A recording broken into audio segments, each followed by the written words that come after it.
Is there any part of you that feels any sense of imposter syndrome? Do you ever sit back and get overwhelmed by how big the opportunity is and then, pedal back from anything that might be? I don't. I think I have. Cards. I think that I've always had a very entrepreneurial spirit, as we talked about, but equally, I enjoy being in a position of having a strong team around me, being able to help guide that team as a whole.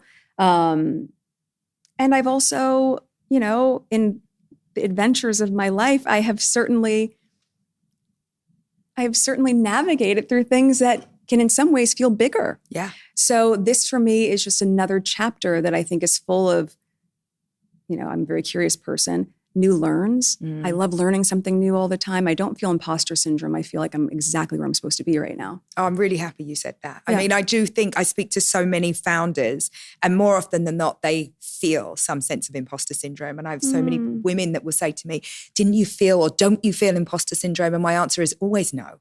I'm like, if not you, then who? Like, why would you feel that way, right? I feel like to some extent, we're all making it up as we go along. And even when you get a lot of experience and you've done multiple startups like I have, nothing is the same because you're never doing it in the same time, in the same culture, with the same people. Yes. And even if you're making it up as you go along, as you say, which I think true, most people are doing that. Imposter syndrome is when you're posturing as though you know everything. Mm-hmm. You don't need to posture as though you know everything. It is perfectly okay for me as the founder and the owner of this company to say, sorry, what does that mean?